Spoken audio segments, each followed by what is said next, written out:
Let's continue Amazon S3 team. As part of Amazon S3, now let's continue AWS S3 Storage Classes. Very, very important in AWS S3 team, storage classes. When you are putting experience into AWS, maybe developer, maybe AWS admin, maybe AWS data engineer, if you are putting S3 as your experience, you will get one question on AWS S3 storage classes. So first question, do you have any idea about storage classes?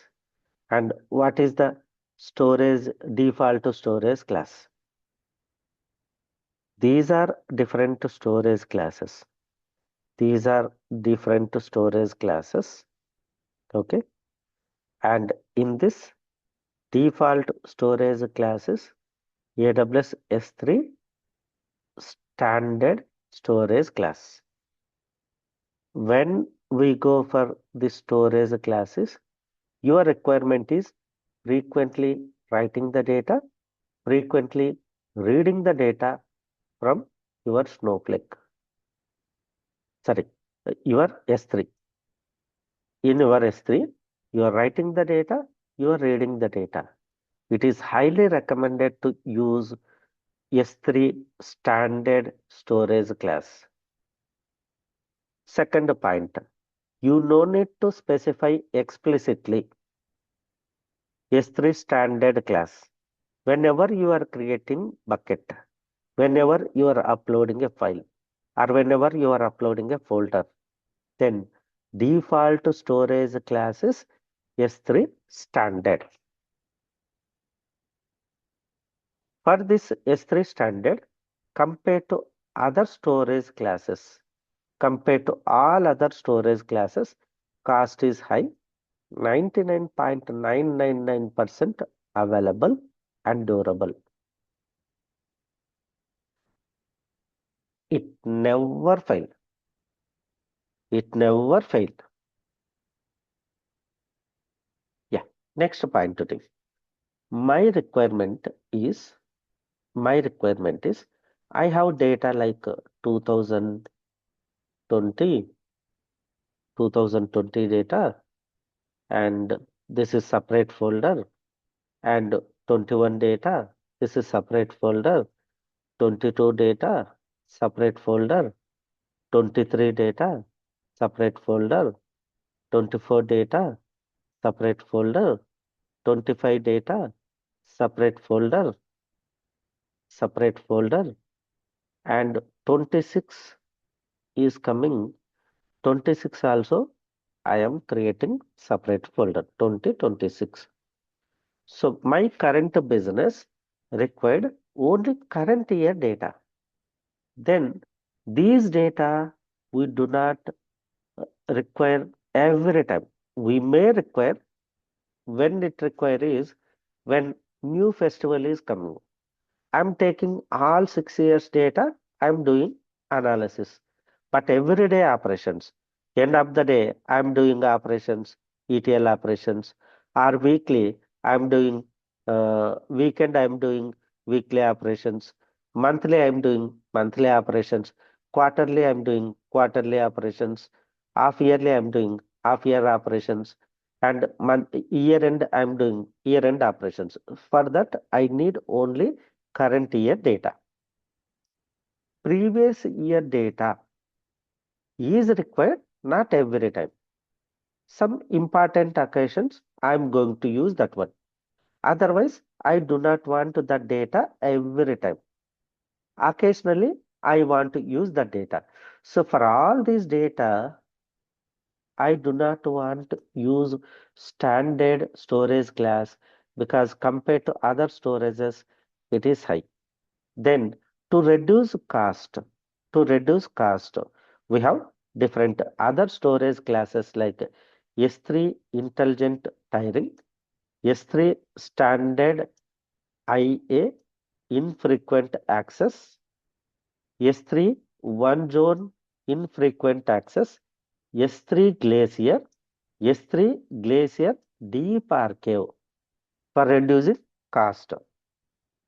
See, intelligent tier is medium, uh, infrequent access is lower, one zone infrequent access is lower, S3 Glacier is very low, S3 Glacier with deep archive is cheapest, but data is available 99.99%. It may be any storage classes, data is available, but retrieval speed is differ.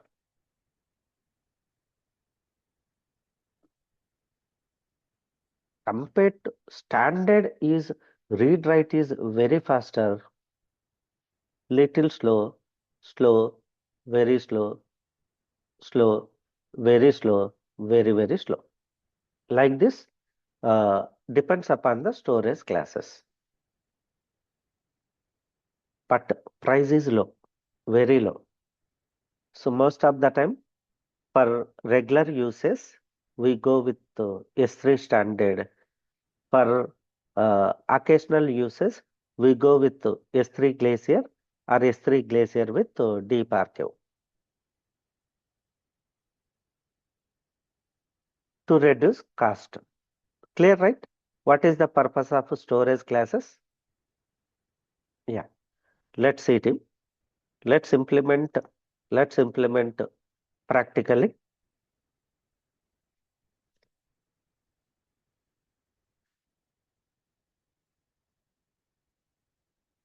Yes, correct. Yeah. So let's see. Uh, let's see.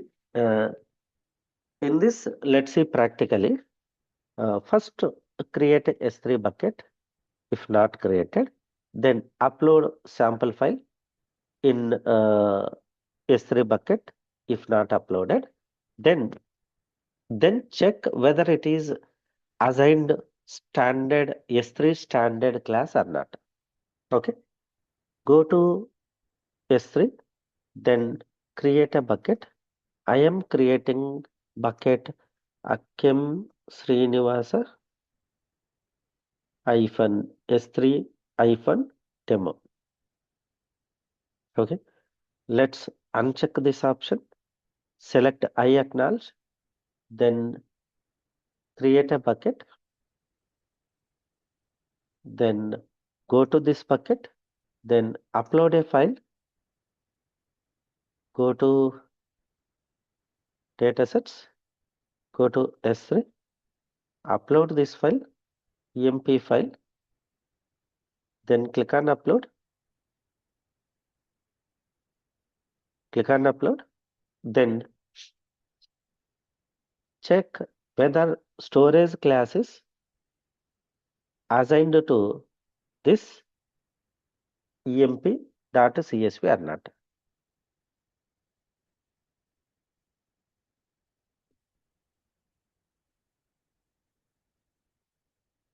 So go to storage class bucket.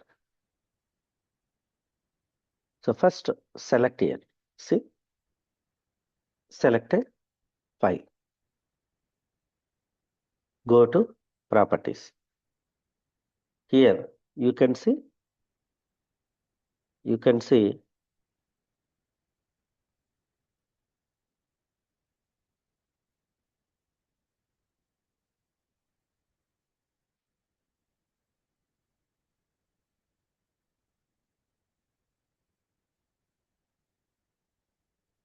object and first go to bucket, select a bucket, click on bucket. Here you can see properties.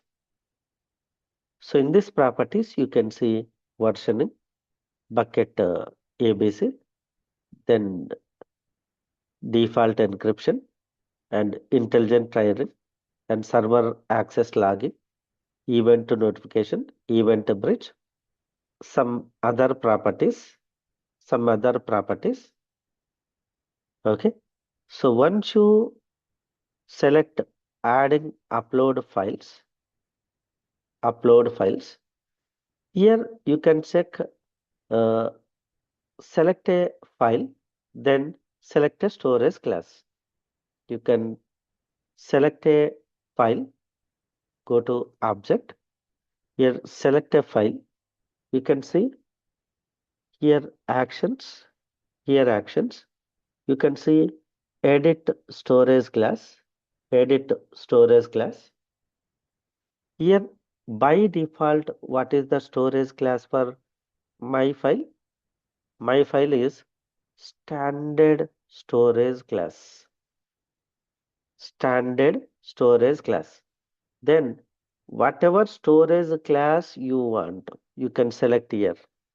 You can select storage class. Let's say I want to select Glacier Deep Archive. Then click on select class, save changes. That's it. Click on close. You can select a file. Let's say create one folder, folder name raw. Then click on create a folder. Select a folder. Okay. Click on actions. You can see edit to storage class. Let's say 2020. I want to make it as deep archive. 2021. I want to make it as deep archive. 2022. I want to make it as deep archive. 2023, 2024, 2025. But 2026, I want to make it as standard. By default, if we create, it is standard. Clear, right, team? How to specify a storage class to particular folder or particular file?